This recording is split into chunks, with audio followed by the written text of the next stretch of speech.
Hi, so good to be with you. And, before we get started, today I'm really excited to have with me in NASDAQ studios Katia Beauchamp, one of the most impressive female founders I have ever worked with. And I'm so pleased to be sharing her experience and her vision and just the way she is in the world with all of our audiences. And Katia is someone who changed the way all of us, industry side as well as consumers, think about beauty, and particularly the way that beauty is purchased.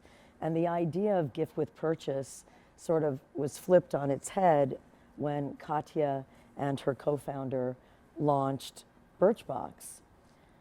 But essentially what Katia is really credited with the most, I think, is being really the true founder of the subscription model, which has become such a big part of how we shop and how we consume goods and experiences today. And before, Katia, you and I dive in, I'd like to make sure that everyone here really has a chance to look back at your career, as in your 11 years with Birchbox, you and your co-founder very quickly built a very big business. And it's so amazing to be here at NASDAQ where they're rewriting tomorrow on the daily. And in so many ways, that's what you did. In fact, at one point, Birchbox was valued at $500 million, which boggles the mind. It happened so fast.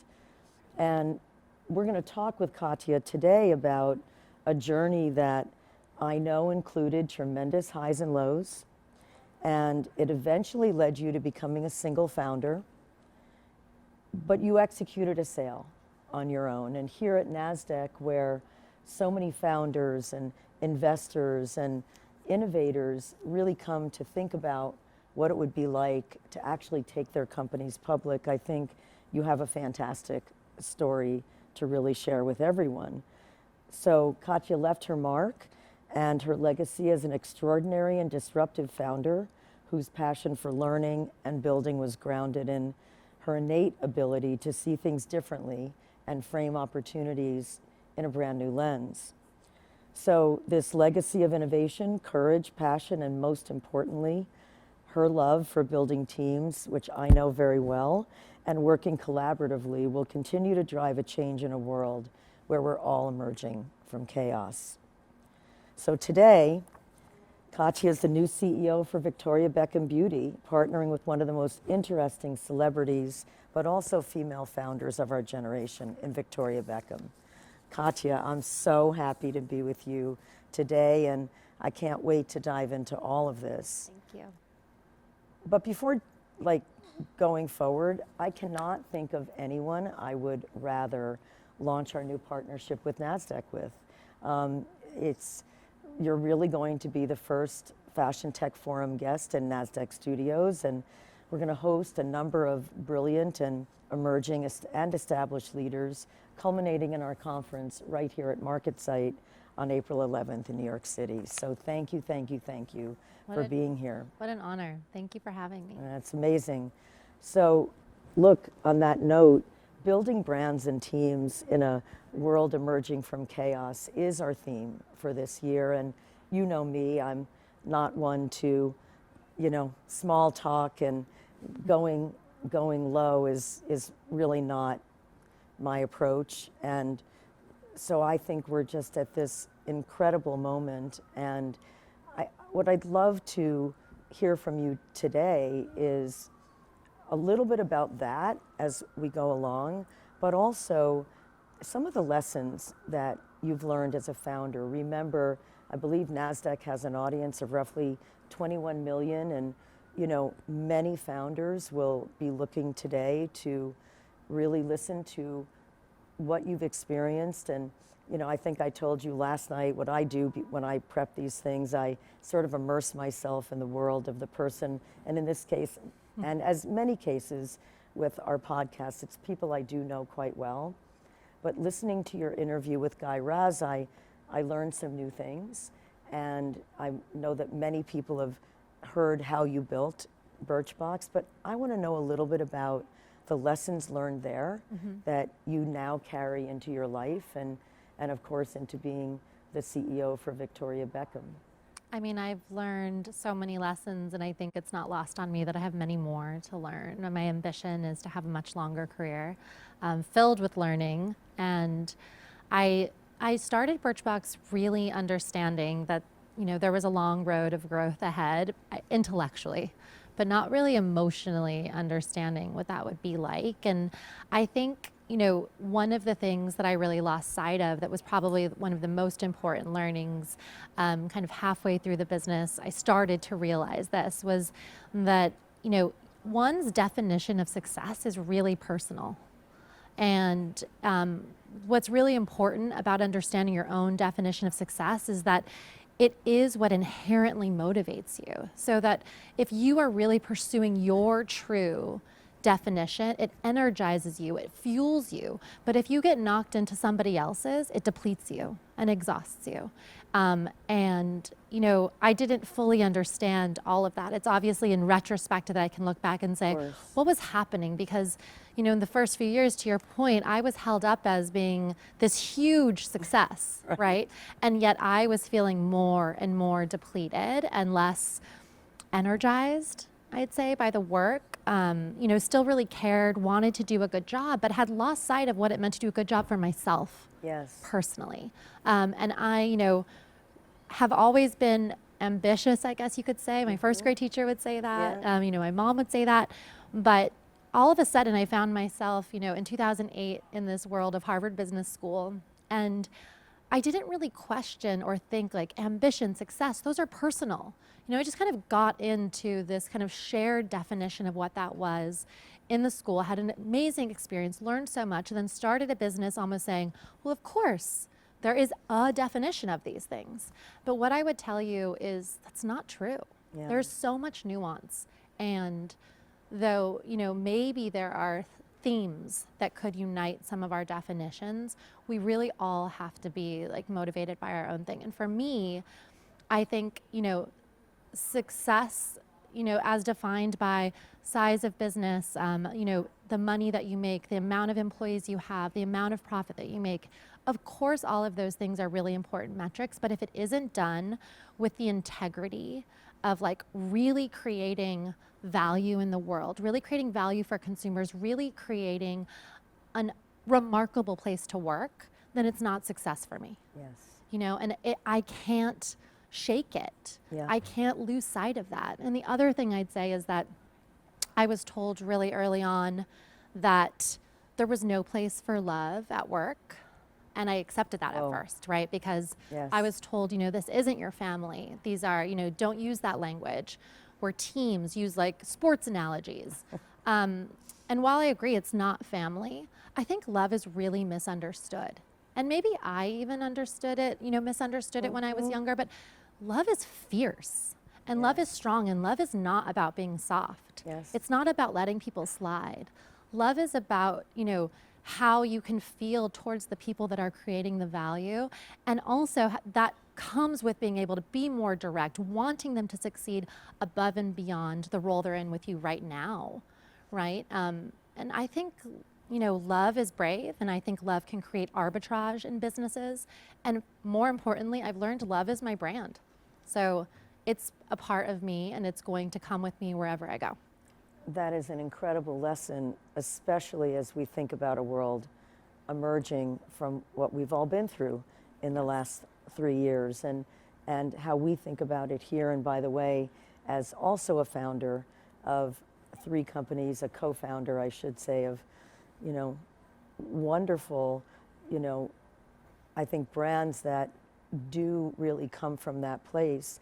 But it is a very hard conversation to have because most of the world doesn't equate love and business. Right, or, it's considered to be emotional, almost superfluous, Yes. maybe even ridiculous. Or something a woman would grounded. be more focused on. It's considered to be something that might distract you Yes. versus something that creates an underpinning and a foundation Yes. of excellence at an organization, and a fluidity of conversation, directness in conversation, things that I think we all value in companies, but we don't really understand what's love's role at work. And I don't have all of the answers, but what I can tell you is when I let myself bring it back in, I was better.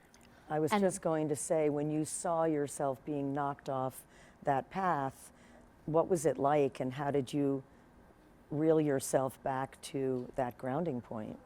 You know, for me, I guess like the words that come to mind is it was depressing. Yes. You know, I was tired and I felt ashamed of being tired, especially at moments where I was like such a pinnacle, you know, Yes.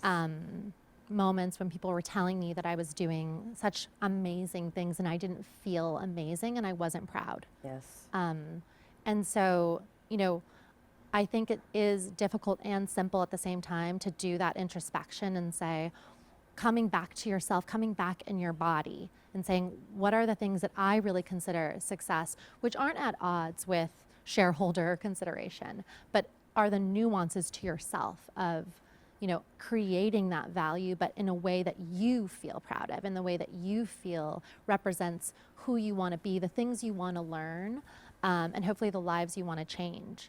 And so once I, you know, years of kind of facing the fact that I had lost sight of who I am a bit in this journey of having you know, being seen as successful, and, you know, forgiving myself for losing that, and then saying, okay, well, I need to go figure that out again, through just the day-to-day work of presence and the day-to-day work of noticing what really re-energized me. Because I always think everybody has a zone of genius, Yes. and the simplest way to find it is that you are working so hard and somehow you're not exhausted. That's right? 'Cause it gives such back. a good reminder. Yes. Right? Yes, It's of reciprocal course. instead Yes. of it being something that's just one-sided, that just takes. But when you're in your zone of genius, it gives back. And so starting to look and notice, when do I feel those things? When am I really feeling that flow, that re-energization? Yes. Like, when do I just have this kind of superhuman energy to get the work Yes. done? And I notice, to your point, it's with teams. It's when I'm not as, you know, focused on someone else's definition of these big, shiny objectives. But when I let myself be really present with the miracles of the day-to-day humans and their careers, you know, big learnings, big skills, big moments of them leading a meeting, of them, you know, coming up with an idea, and letting myself be present and just basking in the glory of that growth that we're all experiencing. I just noticed that coming back to those individual daily, all around us goals fueled me endlessly to keep like fighting for the big goals. It's really incredible, and I know this to be true about you because, of course, we've worked together to help you segue into this new role as the CEO for Victoria Beckham Beauty, and it's also perfect because, you know, I think a lot about CEOs who I admire and follow, and I think a lot about Satya Nadella, who in one of his most recent quarterly reports sometime last year said, you know, care is the new currency for all leaders. And it just struck me in such a profound way because we talk about these things, but we don't always hear people on these tremendous platforms of some of the biggest companies in the world talking about these things. Right. No, I think you're absolutely right. And again, it goes down to us, you know, really being disciplined about creating a definition around care and around love, because I think those things tend to be misinterpreted and almost boxed into nebulous, can't pin them down. You know, it's just about being nice. Yes. Really. And we all know, I mean, we're better than that. We're Yes. humans. We have the ability to understand that those are not the definitions of those words. The definitions of those words are around how are you nurturing the long term of something? Yes. And nurturing, you know, even as a mother, you know, isn't always about being nice. Right. Sometimes you have Indeed. to be really firm. But if everybody knows that it comes from a place Yes. of real respect for the humans, their real care, real love, that every human is worthy at your organization. And if there's trust that you really know every human is truly worthy, Yes. then you can actually care in a way that can be fierce and can be direct. And I would say one of the biggest lessons, we all try to come up with these frameworks and these different ways of figuring out how to build and scale massive businesses. Yes. The biggest thing I've learned is if you're just so direct and you do not rely on any inference in your organization, Yes. you can move so fast Yes. and so effectively. And the moment you find yourself thinking, well, I assumed, No. you're in the wrong. Yes. No time for that. Yes. No assumption. Those Yes. those thoughts, that word should lead Yes. us all to be, oh, we need to clarify. Yes. Because if everybody really understands what it looks like to do a good job so clearly, which is not something you say once, it's something you say every day, there is so much amazing talent. It's this idea of not knowing that slows us down. It's this, well, I think they said this, I think that slows everything. And taking our responsibility for that as leaders and, clarifying every day and just being so direct allows us to move really quickly. And again, I think you can do that when you have that environment of trust where people really feel, I'm afraid to say it, but I'm going to say it, loved. Yes. Where people yes. trust that there's love here. And again, I don't want to say that comes without making hard decisions, letting people go. It's not about that. You can do all of that with love. And I've learned that, and I didn't fully understand that. And I'm still learning, how can we bring this into an organization in a way that's really understood and becomes like this powerful tool that we're not afraid of having here. And it's a big part of what motivates me is bringing that. Well, it's just incredible to think about. Literally in the middle of business school, you launched this business with Hayley, and you do graduate, but it's like to the bitter end because this thing is scaling like crazy. But you didn't have the kind of mentors many people have as they come up in their careers. You had to really invent it for yourself, which now that I know you, I actually couldn't imagine it being any other way, but it really is interesting, and it is a self-discovery process, I'm sure, all along the way. Oh, yeah. Even though you've got investors and teams and brands that you're working with and trying to shift their mindset about how they think about gift with purchase versus sample products that lead to sales in a different really way. This idea of like we give you something and so it's kind of a discount versus we use this same item for customer acquisition and for really realizing value as a company. It was a huge shift, and I think looking back, I can be really honest. There was moments where I was probably really brazen because I just felt so sure. Yes. And I lacked some of that ability to really listen and, take the feedback that was coming back to me, which was a lot of closed doors, a lot of people being like, you're absolutely crazy. And no, never. And I remember coming to my team and being like, they said never, which means like probably there's a chance. I just couldn't even hear it. And I think some of that naivete like really served me. But I also think, again, I misunderstood confidence too. And I think early days confidence was brazen, but as I got to be a better leader and learned from some better leaders, I learned that true confidence, the kind that I admire, is underpinned by humility. Yes. And the idea that we will never have all the answers. And more importantly, maybe for me, is that there isn't ever one answer. But the most important thing to do, 3 things I think. You really spend the time that you think you need to assess the situation, and then you pick an answer. You can't just be, again, unclear, could be this. No, you pick, and then you operate to the answer. And you've told everybody. And if it looks like you picked an answer that isn't working, that you can't operate to, right? Then you pick a new answer and you operate towards that answer. So, I really think that was a huge learning is confidence. Oh, I just have to pretend I know everything when 27-year-old Katia knew nothing, right? Knew few things, especially about the beauty industry, especially about sampling, especially about leading And then, having the role models. I had an incredible president that joined Birchbox. His name was Philippe Pinatel, and he just really modeled a different kind of leadership for me, which was, confidence grounded in humility, and it inspired me. It scared me. I'd never seen anything like it, or never so up close. Yep. There are other leaders who I really believe embody that, but it was life-changing to see it up close, to see how effective it was, to see that, it wasn't at odds to be somebody who was open and listening and could confidently pick that path forward and get people behind it. And that was a really massive shift for me and inspiring, and I think reinvigorating to even want to be a leader. Yes. Right? Yes, because it's not always easy. It's not always It's not always easy. And I almost want to segue this now. So for the first time in your career, you're working for someone else. I'm not the founder. You're not the founder. Yeah. You work for a board of directors, and you're working with Victoria Beckham. And I remember calling you about this opportunity, and I remember you said, "Can it be fun?"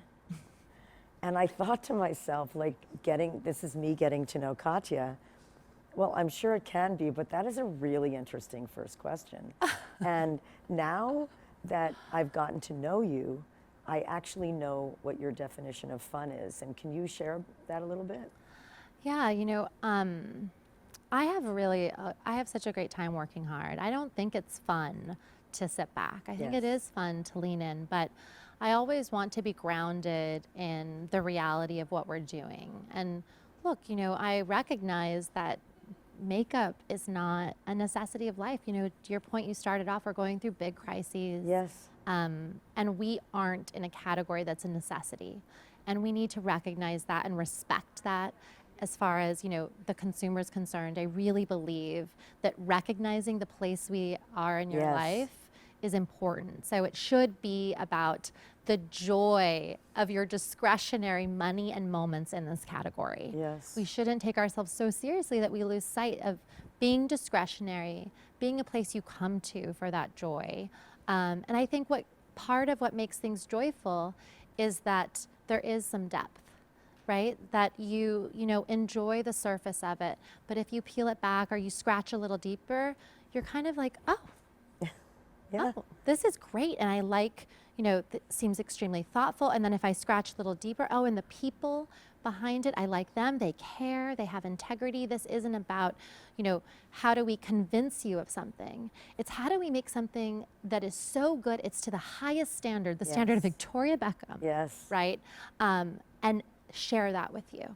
Right? And help you understand what that high standard could mean and how you could reframe even your expectations of a product. And I think it's so fun to change people's expectations. I know you do. I mean, that is one of your inherent, incredible superpowers. You see it, you've become very, very good at framing it and executing it. And I think that's really hard and really admirable. And I think about now, so you're really part of the luxury sector now. Yes. What's that been like for you, and how do you think about all of this? I mean, luxury is really new for me in every sense, and all of a sudden I'm kind of thrust into something very luxury.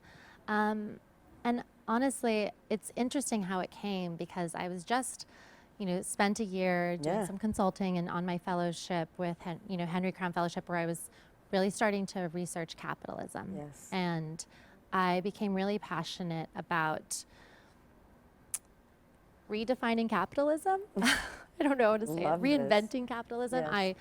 I think that capitalism is such a powerful tool. And when I look at how we're trying to deal with the business world and then how we're trying to deal with the world issues through nonprofits, it just feels like there's an inefficiency, I'd say. And that if capitalism were redefined, it could do so much to help move everything forward together, because it does align stakeholders. But after doing all these readings and talking with so many economists, I kind of came to this clarity of the problem, which is capitalism today rewards exploitation.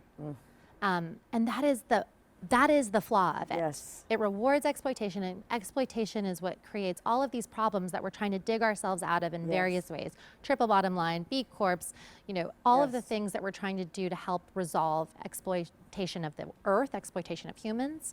And I said, what if we created a model where capitalism it can't reward exploitation. We don't reward you for exploiting. And of course, that's a really big, lofty goal. But what I was coming to the realization of when we talked about this job was that the one place that could really take this on first is luxury. Yes. Because it's not luxury to exploit, right? And even though it might not be the primary motivator, I think all consumers who are spending on any luxury item would agree. Part of what you want to know is that this is not exploiting, that the person making it is in a good environment and cared for, that the material sourced for it were safe, right? And that feels so luxury and obvious, but and some luxury is that way, but it's not all. So that to me has just become a really interesting kind of thread to pull, or topic, is how do we really stand for luxury and beauty in every sense, right? So the product performance has to be incredible, has to look and feel amazing. It needs to consider all of the ways it impacts the human well-being, clean, which is very controversial now, sustainability, but even in addition to that, the supply chain, right? Every aspect of it needs to be pristine, because when you buy something luxury, my opinion is you should believe and trust that we did all of that for you. That's the point. That's why it's so expensive. We looked at it from every angle, and you can feel great buying a discretionary item, it's all discretionary and luxury, that somebody did all of that work. So you can feel good with your purchase because you love it, because you love how it looks, but also because you know that that thought went all the way down to the supply chain. So that's what I'm really thinking about is, can we do that at Victoria Beckham Beauty? Can we really define luxury to this high standard for the consumer? And then frankly, can we give that to everybody? Because I don't want that to be ours. I want that to be possible and easy and accessible for everybody to understand, oh, this is how you do it. This is what it costs the margin. Customers, this is how they value it, right? Because that's always the consideration. And my opinion with all of this discussion of the customer doesn't care about this and the customer doesn't care about that is, do we forget that as brands, we help the customer care? Right? Of course. That's our job. If we lose sight of that, of course they won't care. Right? If we tell you only care about the color, only care about the performance, that's where they will care. But this is where I get really excited about collusion too, because if we collude in luxury to say we want you to care about other things too, I think we could do it. Yes, because there's all kinds of data out there that say even that Gen Z and young millennials, they say they care about these things, but they're not demonstrating They're not that voting in their with purchases. their dollars, right? Exactly. Well, I think it's a matter of what's available to us too. Right? And so if there isn't great product available to demonstrate how you care, then I agree the consumer will choose the great product. But if we start making great products with great companies with that level of integrity, why wouldn't the consumer choose us? And if we don't accept that there has to be a trade-off on business performance as a result, if we ask ourselves, what would have to be true for there to be no trade-off? Please emphasize this. It's no so trade-off, important. right? Instead of just saying, well, there is one, this is going to cost us 3 points of margin.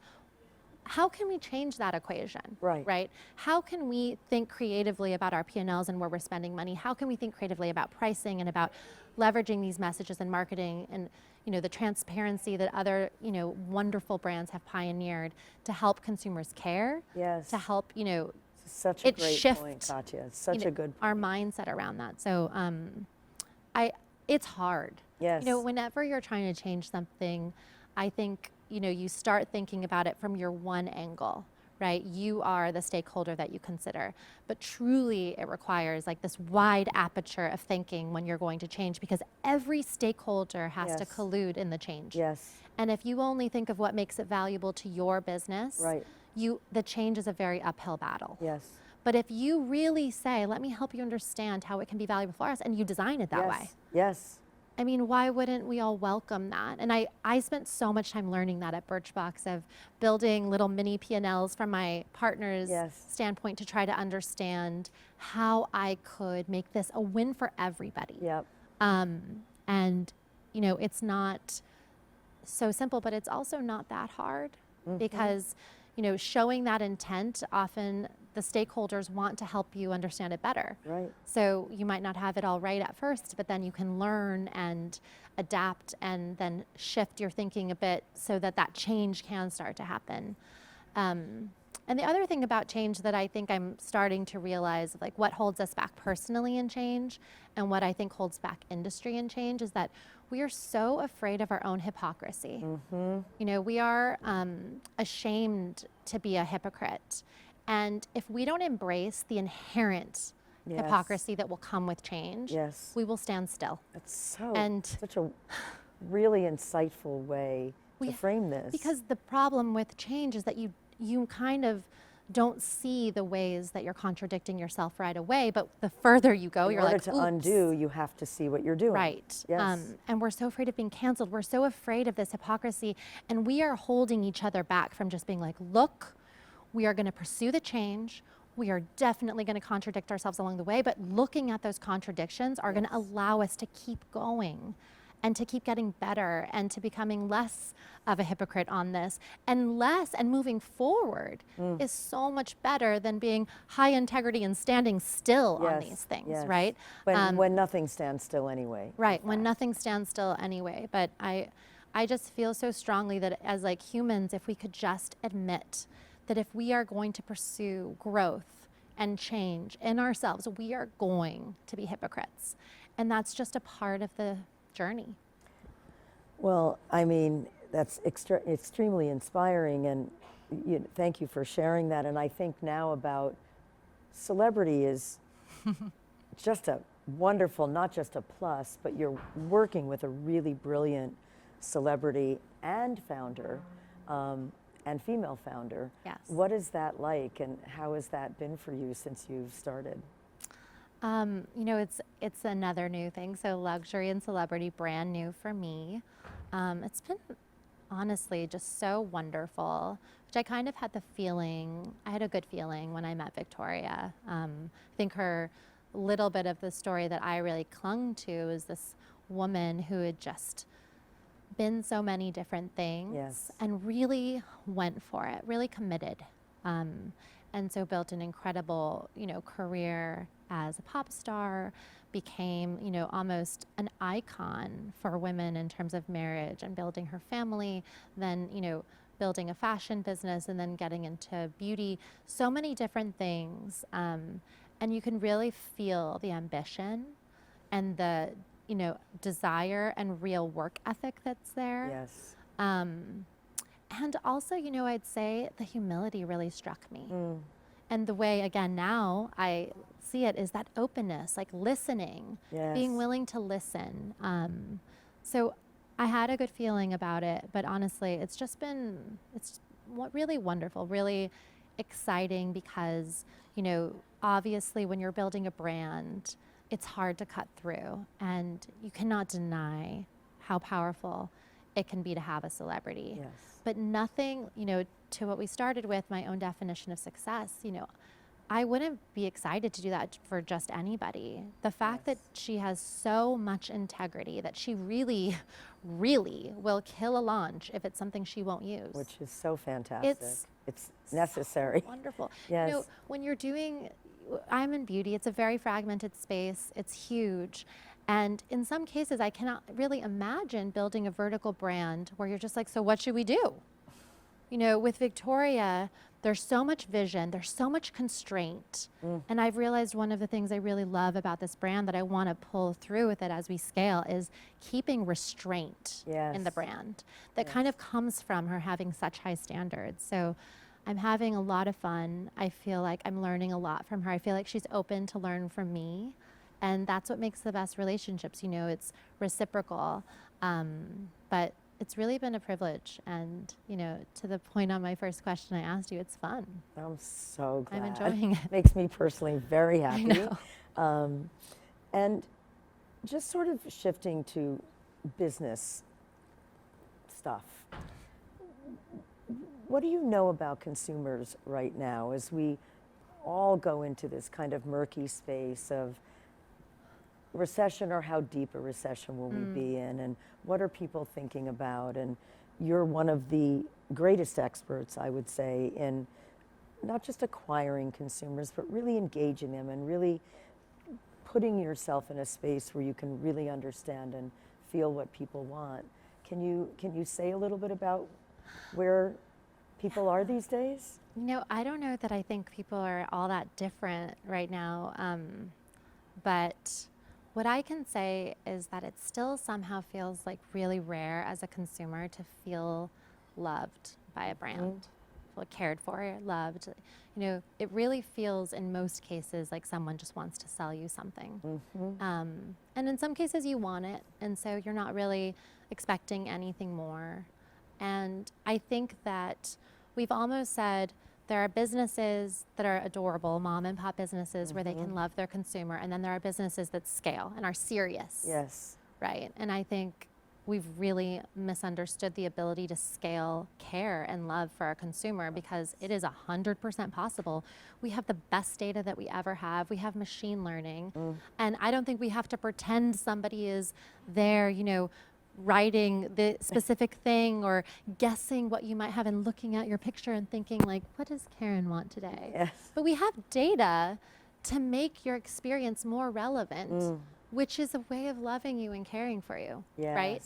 And, you know, respecting your time, respecting your money is loving you and caring for you. And I really, really believe those golden rules of how do you get people to be loyal and care about you starts with caring with them, caring about them. You know, it is about that creating those reciprocal relationships. And I think letting go of the stories that we can't create relationships with our consumers at scale. Because technology allows us to do that now. And we just have to, you know, try. And apply some restraint, I would imagine. Some restraint, so of course. The frequency, and one of the things, exactly, you know, one of the things that I think is overlooked, and I, you know, right away started asking the team when I joined was, well, how many items from Victoria Beckham Beauty do we think somebody should have? You know, it's unrealistic these days that you would open someone's makeup bag and say, it's everything. I mean, mine is all Victoria, it's the best. So if you want it, and yours better be close, because I did give you a lot. Listen, and I'm loving every single it's item. It's really good. For real. But, you know, realistically, like, let's be realistic about our expectations, right? Not everybody's going to have everything. So let's set targets that honor that and respect that, and don't keep nagging you. If you own a lot of our stuff, you know a lot about us. Right? And if we haven't quite found the right thing, let's show you other things, right? So that we're not keep sending you the same messaging, and we're not, you know, disrespecting the fact that you have other things you could be doing with your time and money. So I really do believe that this golden rule of creating experiences that are really grounded in showing the consumer you love them too, or you care for them, and that you're looking to create this relationship with them, not just a transaction with them. Yes. You and I have talked a lot about storytelling and how important it is to bring that to life. And one of the things we're going to be talking a lot about this year as these podcasts evolve is, it's been my experience that many companies think creativity kind of comes later.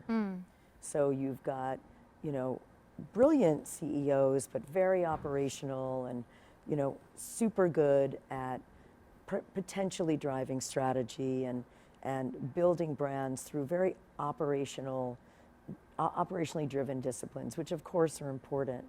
But we believe here that creativity is actually what makes the difference and is the sort of pathway to differentiation.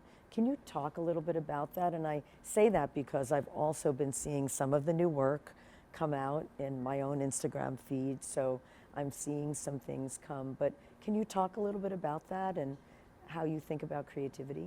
Sure. You know, I've always been so jealous of everybody who's considered a creative, because I've never really had that in my career. I started for a short minute in finance before business school, then entrepreneur, but I think reflecting on it, there's creativity everywhere in an organization. And of course, Victoria is our creative director, and she's the kind of expression of the brand, the look and feel is really led by her. But I consider creativity to be fundamental because I think we should be questioning every single paradigm that we believe exists today in terms of consumer behavior, in terms of the ability to create something high performance that is also clean, sustainably minded, right? So that takes creativity to say, I'm not just going to take what I see in front of me and play this game. I am going to see the things in front of me, note them, and create a whole new game to play that delivers value for all the stakeholders and creates that win for consumers, that win for the business, and that win for the team. So I really believe in what you're saying, and I would say, for me, I think of creativity as being something that does exist in operations. Yes. Because my job is about operating the business, and I think I am very creative when it comes to that. And I know that can be scary.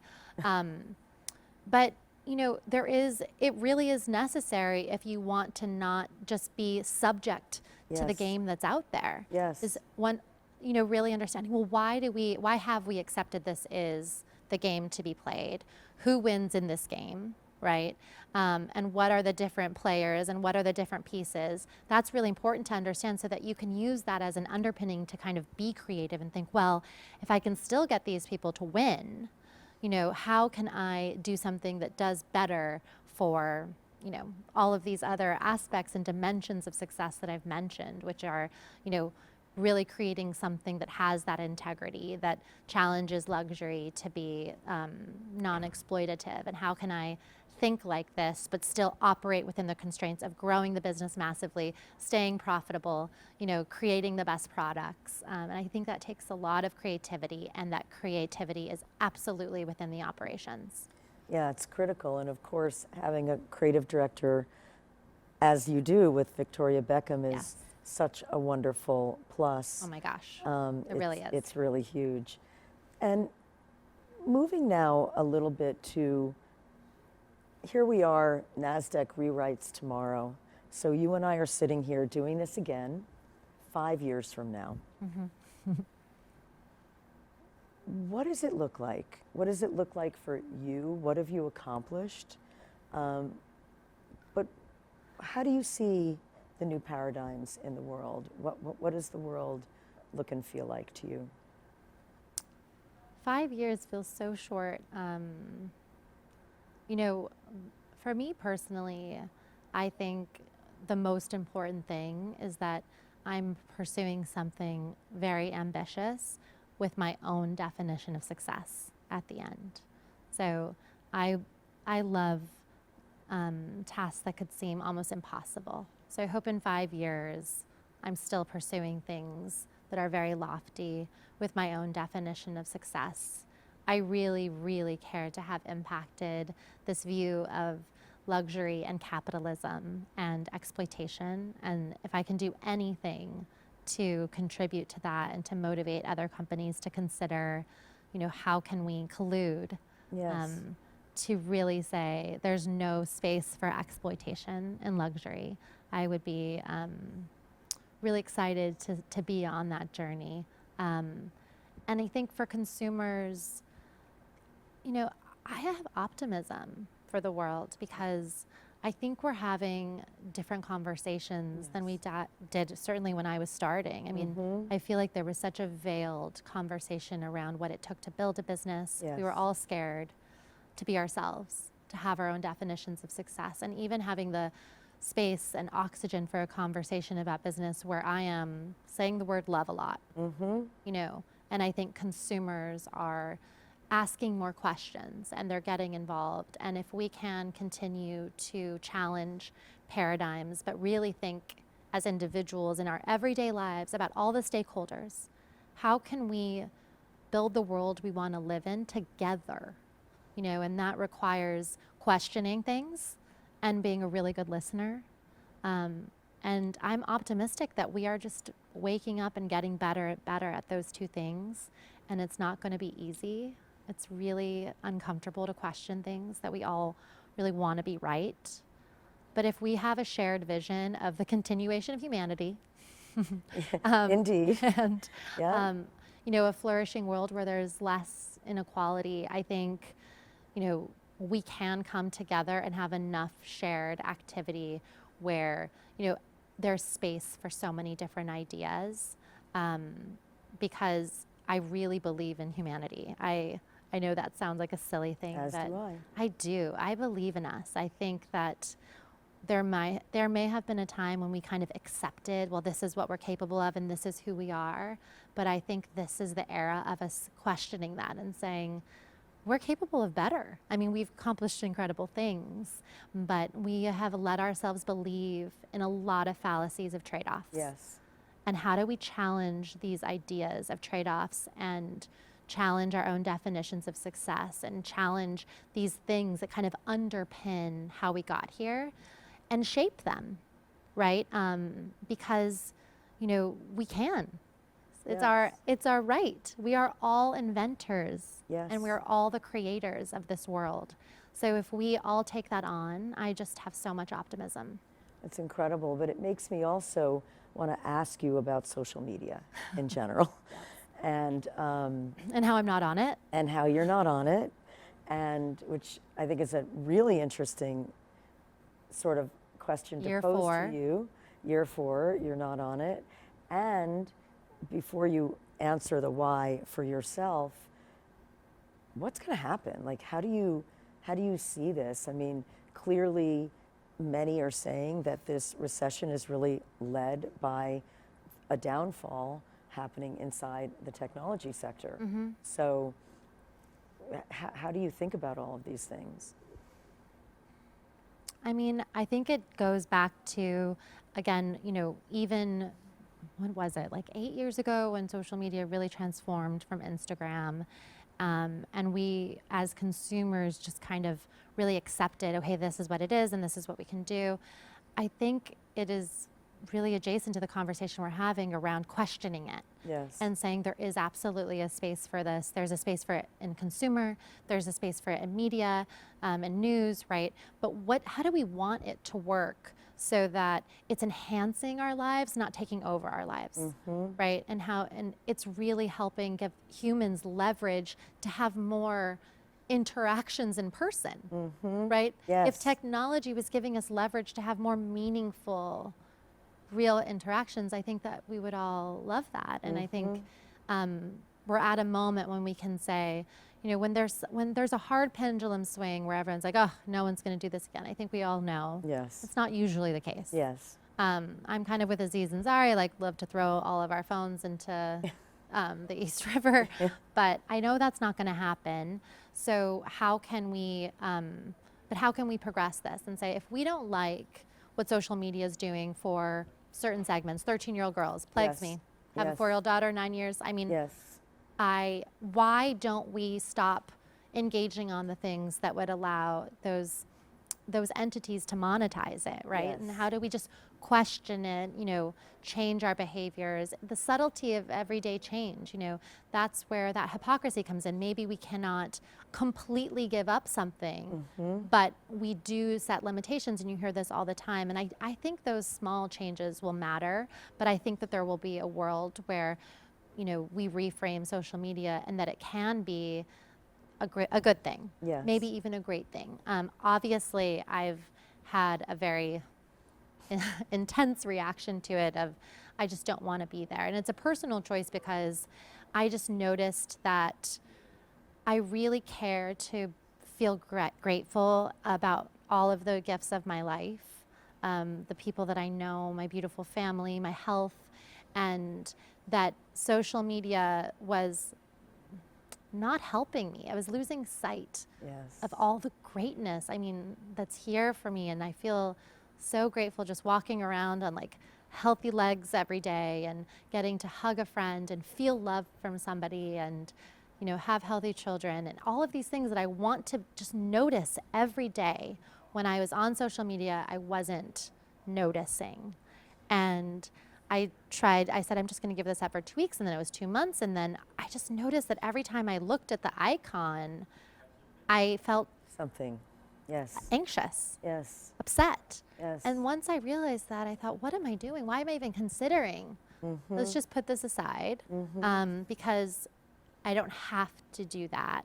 But I also want to not lose sight of the fact that it's not easy for everybody to just put it aside for work, for a lot of reasons. And so I'm open to it becoming something that is enhancing our ability to create connections. But for me, it just wasn't really serving my definition of how I want to live my life or success, which does come with a lot of those little moments of gratitude, because that's what fuels me to have love to give back. It's fascinating, and we've touched a little bit on the Henry Crown Fellowship that has been so important to you, and it's a huge honor to be invited into this fellowship program. Can you talk about that a little bit, and a little bit more about how that frames the way you think about driving business today and building Victoria Beckham Beauty? Yes, I can say that, the Henry Crown Fellowship has definitely been one of the most life-changing experiences. It's really about people who want to go from success to significance, people who hope to have a positive impact on the world, to change the world, and from all different backgrounds, from all different kinds of success, from all different viewpoints. And we do shared reading and then talk and challenge each other on these ideals of a perfect society, on what change do we want to see. And I think it's, this practice, this unique, very privileged practice of what we were talking about a little bit of how can we challenge the paradigms, but acknowledge that we aren't the only player. Yes. Right? That there are so many different stakeholders who have their, own perspectives, their own familial perspectives, their own backgrounds, and all of those things come into play, whether they're willing to challenge, how they want to challenge, how they want to shape the world, and how do we learn from those things so that we can progress, and that we don't just say, well, this is so complicated and hard, so we'll just do nothing. Right. Right? So it's just really opened my mind even more to this idea that we are creating the world we want to live in. And if we want and we're inspired and we have the energy to want to change the world, then we need to be amazing listeners and learners of the views around us, so that we aren't just thinking singularly about the change that we want to see, but we're really thinking about, what is it that would be a positive for everybody, that is partially what I want to see, but is a positive for much more than what I can understand from my limited one singular point of view. And that particular program is for a particular age demographic too, right? So it seems like it's for that individual who's just at that stage of her or his career where you're really gaining some knowledge and some ability to drive impact. And so they seem to really take advantage of that span of time in life. Is that? Yeah, pre-midlife crisis, Yeah. but right close to it. I love that. So, yeah, I think I'm sure you share that sentiment of feeling of, waking up every day more, every year more in your life. And I always joke, and I'm terrified as the mother of 4 children, that when I was 20, probably starting at 18, I kind of thought I was an adult. The law says I'm an adult. Yes. I thought I had great ideas. I thought I understood things. And it's just so appalling to think that person was allowed to make decisions. And even looking back, It's at just embarrassing, 25 and is just really being like, what well, it this is it now. Yeah. I'm 25. I know so much. Right? I think hopefully what we realize is that we just know so little, and letting go of having to know things, but instead really being here to learn things and being here to try to understand and pick paths forward and execute towards those paths is very different than knowing things, because how can you know things when everything is ever changing? Yes. You literally could never know them. Yes. We are all ever changing. The Yes. world is all ever changing. It is impossible to All know. we can do Yes. is say, this is what we understand today. Yes. This is a goal we have, Yes. and let's now pursue it, right? But we can never know. And I think, you know, that's just something I didn't get for a long time. Takes time. I'm terrified to Takes have time. 4 little knowers of things. I think Tell me how the world somehow works. I think you'll be monitoring that in a big way. A little bit of a related but important shift, I think. I know that you've been very involved in helping more and more women be elected into government positions, and Yeah. yet, as a leader in business, you don't spend a ton of time, which I also admire this balance of just, has to be women all day long, but you have done a ton of work behind the scenes to make sure that women are better represented and that are really put in positions to drive change in the world. Can you talk about that a little bit? I mean, I don't know if I'd say a ton, but I'd say I'm really passionate about it. I think, I hope that one of the marks I can leave on the world is making space, like I've said, for love and business, because I do think that that is something core to a woman and something that somehow has become shame for us in terms of being leaders and being ambitious and wanting to lead massive organizations or, politically lead. I think we have had love shamed out of us. And really, I hope and believe like what the world is learning is that we need love in these massive paradigm changes that we want to see happen. So I hope that one of the biggest things I can do is help, really demystify or redefine what we mean when we say it and what it means to embody it as a leader, so that it can feel really powerful and substantive and clear and not nebulous of an idea of how it could show up and really create value for all shareholders. So that's something I really care about. And I think how I've really looked to do that over the years is in leading women and helping women understand their own potential. Because I think for some reason, and we've heard this a million times, women are just so much less embracing of their talents and potential right away. So, I think going back to this idea of being really direct and how that can be received with somebody when they trust that you respect them, care for them, love them. I do think that little everyday work of being direct with a woman, helping every person grow quickly, like that directness changes your trajectory. Yes. Right? Because, you're really getting a clarity on what it looks like to do good work. And of course, that really means that you can progress faster. There's no question of it. Yes. So I think it's the little everyday that has gone on to hopefully help hundreds of people that have worked through my organizations that I've impacted. But then, there's of course tactical things that I think I see things a bit differently, as you know, in this conversation of parenting, of mothers in particular, but of course it's just every single primary caregiver. These ideas of leave are the main point of the conversation. And I, of course, agree that we are so behind on paid leave, but I think that there's so much more to talk about in terms of offboarding and onboarding back to work. And the real problem is this implied ceiling that gets put on your head once you become a primary caregiver.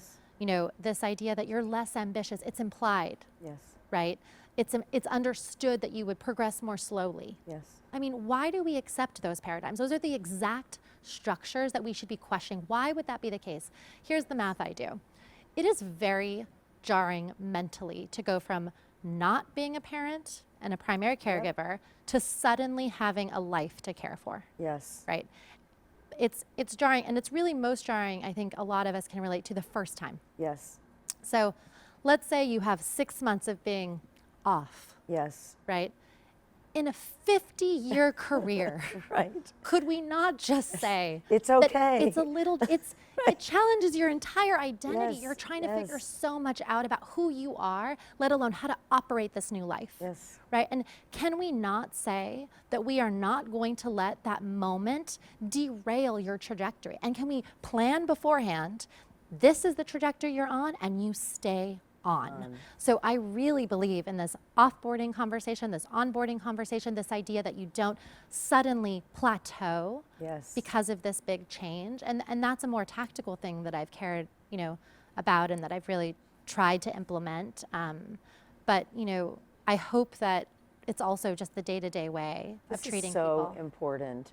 And I don't think I know we've talked about this, but I don't think publicly many people have talked about this offboarding and onboarding. And managers need help with it. Yes. You can't just expect a manager to understand how to handle this. Yes. But it is absolutely something that can be solved with a PowerPoint presentation and a culture Yes. that welcomes it. Yes. It is not an enigma. Right. It is, you really can assess where someone's career is going. You can assess where they would be if they weren't taking maternity leave, Yep. roughly, Right. right? Or paternity leave or whatever the leave is. And then you can just say, we're giving it. Yes. You do not have to prove yourself again, Yes. right? You're going to be, yes, it's going to be a challenge, but it does then become a superpower. But then what you're really breaking down are deeply held mindsets and beliefs Of course. about women, about women, what happens when they're pregnant and Yes. what happens when they become mothers, caregivers, and it's incredibly important. And I think that's almost the biggest part of the conversation, actually. I feel obviously very strongly about it. I'd say it's really confusing to me how we've let anybody convince us that our ability to handle all that it takes to become a mother in many cases and be a mother would be a disadvantage to an organization. Why would It's only a why would we plus, by let the that way. narrative Yes, exist? exactly. And should it reduce productivity for a moment? Maybe. But on the grand scheme of our careers, we all know it's But not if we're improving building productivity. teams. Right. But not if we're building Right. great teams. I'm just saying as an Yes. individual contributor, should Right. it impact that for a moment? Maybe the first time. Yes. Right? But can we not take the longer view Yes. on how it absolutely makes you, it strengthens you in so many ways, and how that is an asset to any organization long term. And if we're all building businesses that we hope to exist to have, something like NASDAQ to celebrate, Yes. aren't we thinking about the long term? And shouldn't we be challenging ourselves of judging these small moments in time and then projecting them forward as, well, that means that person can't contribute the way they used to? Well, it's We're really better than that. interesting. I think so. But also, when a company does become public, of course, it's that quarter by quarter by quarter mentality that I think is really a struggle. And teams feel it, the CEO feels Yes. it, but it makes us miss so much along the way Yes. because we're just going for that quarter. I mean, in sort of rewriting this going forward, not having obviously taken a company public or been part of that, but we all know See it, people and yes. work with people who Yes. are. I mean, how will we figure this out? Like, what do you think the pathway is for this think- better onboarding and offboarding? Well, look, I think that one of the things I think about that I'm sure I'm oversimplifying, having not dealt with it myself, is that this learning I had of being really direct with people and really trying to use that as a way of building the right team around yourself and of changing people's career trajectories by respecting Yes. that level of transparency could be a positive, right? I believe that would apply to being a public company, and I think you've seen some examples where that was the case, where the leader didn't say, "I know what you want me to say," and so I'm going to give it to you, and I'm going to try to give it to you every quarter. But instead they said, this is the reality. Yes. This is my vision, and this is what it's going to take to get there. And you're either Yes. with me for this decade Right. of that, or Right. don't be a shareholder, because I need the people on this Yes. journey with me who understand what the journey is, so that I don't have to come explain it to you every quarter again and Yes. fight for that journey again. Yes. And I think it's hard to be that direct, because of course we all want to be perceived as successful. But if we could just rewrite that definition of success to be Yes. not successful this quarter, but really having that vision to create change at a company. Companies that are listed publicly are the companies that will change the world. Yes.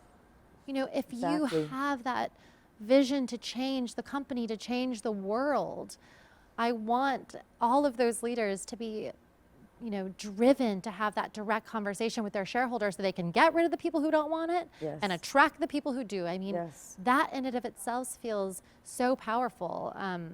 And I think, it comes down to every way that that company operates and how they're treating parents along the way. But this fear, this idea of straying from that definition of success, I don't believe any of the leaders at the helms of that organization would have ever imagined that they would be subject to that. Yes. That they would have to lose sight of their own definitions. And you know what? They don't. Right? And also, I mean, one of the things we'll be talking about a lot this year, and I'm sure you've been reading all of this and maybe have experienced some of it, but this, quiet quitting that's happening within companies and teams. And I've a lot I could say about that, but I'm I not want to hear about on it. the hot seat today. But I do think that there is required an entire rethinking about what it is to actually be a CEO. Oh my gosh. Because I do believe that there, and potentially right up to pre-pandemic, there is a pervading belief that a CEO should be followed, and that the followers are crucial to that CEO's success, but that followership, I think, negated in some ways, or that requirement for followership negated voice and negated, in some cases, people on teams' ability to feel like they mattered and were inherently important. That's a big subject to unpack, Yes. but how do you think about that? Look, I do think I think of my job as a CEO as being attracting and retaining the best talent. Yep. Right? And so, what you're talking about is being visionary, right? And the ability to create a vision that attracts people, that motivates people, and then being followed. Yeah. And, I do think that that is a part of being a CEO, but what I would say, I think is different of how I think about it is visionary is not a solitary activity. Right. And vision isn't something that the CEO holds alone. I want everybody to see themselves as the creators, the envisioners, the visionaries of the life, the visionaries of the culture they want to be in, the visionaries of the outcomes that they want to see. And if you want that from everybody, there has to be space for that. Yes. And you have to be influenceable. And I think another thing we can misconstrue is the idea of being visionary has to be mine and like impermeable, 100%. right? Versus like a groundswell of being a listener and then saying, I'm listening, I'm really feeling what this organization can be motivated by, what the market, within the market constraints, and now I'm going to articulate it and give it back to you in something that we can all say, that we can all do together. But it wasn't mine. It was ours, always. My job is to help make that really crystal clear for us and make it mean something in our day-to-days. But coming to that isn't something that is an activity you do alone. It's from being... And it's not something you dictate. No, it's from listening. It's from Yes. being a part of it. And it's from then creating something that always felt like a shared invention. And then, of course, of being influenceable when it needs to shift. when it didn't quite nail it, or when something shifted about how the market's working, or about, you know, what the consumer wants today, and not being so egotistical to where you don't recognize that that's time. And even there's a reason to shift if it's not motivating the team, if it's not attracting the talent, if it's not retaining the talent, it's not right. Right. And we need then, to be of able to course, see when that. things start going south, the first thing that seems to come to mind for many CEOs are layoffs and boards. Right. So that seems to validate the perception, perhaps, of, thank you, of people who may not feel like they matter, and that their vision, even for their space that they're owning, Right. really doesn't matter, because somebody has said, this is my vision, this is where we're going, and in order to get there, we have to make layoffs. And of course, there Yeah. are necessary and pragmatic moments in time to create layoffs, but I think there's another way to think about this, that if literally, and I'm a bit Pollyanna on these things, as you know very well, but if teams really felt that they were listened to and that they were the visionaries as Right. well, that if they were being laid off, they were also a co-creator of Right. what maybe didn't get you to that goal line. I have so many strong feelings about that that relate to some of our conversation, because I do think that, you know, one of the biggest epidemics, in my opinion, is the worthiness that people feel or Yes. don't feel Yes. about themselves, and that we have a real problem that people come into their careers not feeling worthy, and that this narrative of, you know, I'm the visionary, and someday, you know, you'll be in close to this, or You'll be the this visionary too, someday, or whatever. right? Yes. Means that, like, someday we'll be Yes. worthy, and of course, you know, to your point, Gosh, this can we idea. just emphasize that for a minute? That is just a paradigm that's so wrong. It's so wrong.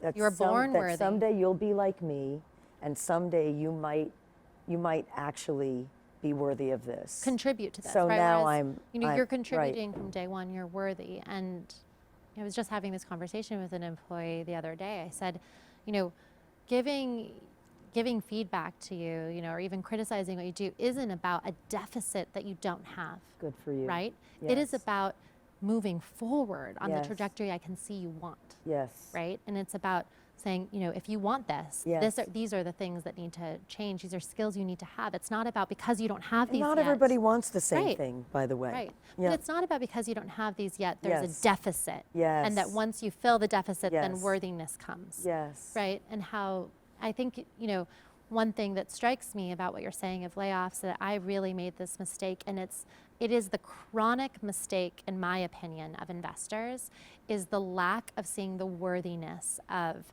creatives. And Thank you. you know, we look at, I didn't understand, and the first time I had to do layoffs, you know, I think was guided a lot by people who have more of experience looking at the spreadsheets. The data. And, you know, the people who understand how to create experiences that consumers feel a relationship to, Yes. that is so valuable. But you can't just see it on the P&L. You can't see the numbers of how these things that are not just the product you sell, but the whole experience of wanting to be associated with this brand, wanting to be in a relationship with this brand, that is so hard to see. Yes. And instead we look for these technical things. And if we have these technical things, It'll make we can get everything rid of all okay. the kind of Yes. superfluous things. Yes. Nothing is Thank you. superfluous Yes. in a discretionary brand. Right. Right? That is the point. I mean, the whole point is that we are trying to create something that entices you when you don't need it. Yes. Right? So we need the people who are really thinking about how can we think of the customer in a more unique way, and it's inherently creative. And I do think that those cuts tend to be so short-sighted. They cut into what made that brand arbitrage, which actually Yes. brand ends up on the balance sheet. Right? Exactly. It is a really important value of a company, and yet we forget that most brands that we really, really feel are enduring, they do have that soul, that love, that thing that we tend to not see on, you know, the P&L, that we're so quick to say goodbye But to. it is experienced through the creative Oh my gosh. expression of the brand at every Absolutely. touch point. That's really beautiful. Thank you. So as we wind this down, I feel like we just started and I never Had a looked sip at of the water, questions yeah. or any of those things because it's us. What do you want to leave our listeners with, and how do you this is one of those questions of when you go back and listen to this after we're all said and done, what are the main kind of thoughts that you would like to leave in the hearts and minds of people listening to us today? As Well, an incredible female founder and now leader of something that I think is going to be really pretty tremendous. I mean, I hope that I can leave a message of hope, that we have the ability to build the world we want to live in, and that it starts with really understanding yourself and giving yourself some time to really build your own definition of success, because building the world we want to live in, and I think a world that we would collectively think is so much more inspiring, does start with the self. It starts with making that space and getting to know what it is, because then you will have the energy to give us all your gift, right? And if you are giving us your gift, if everybody's giving their gift, we are going to have a really beautiful world. But it doesn't just happen. It does take the work. Yes, the work. Of getting to know yourself, of quieting all that noise. And it can be painful to get to know yourself. And I mean, I'll be the first to say it can come from kind of having your back against a wall Yep. of challenges to push you to say, I'm not going to be willing to fight this fight if it's someone else's definition. So how am I going to reinvigorate myself, so that I can stay in this game, so that I can fight for the things I believe in, and hopefully so I can change the world in any small way to be better. So brilliant. Thank you so much for this today. I was so excited to see you and be with you, and even more excited to kick off this next series of Fashion Tech Forum conversations. So thank you. Thank you. It was a privilege.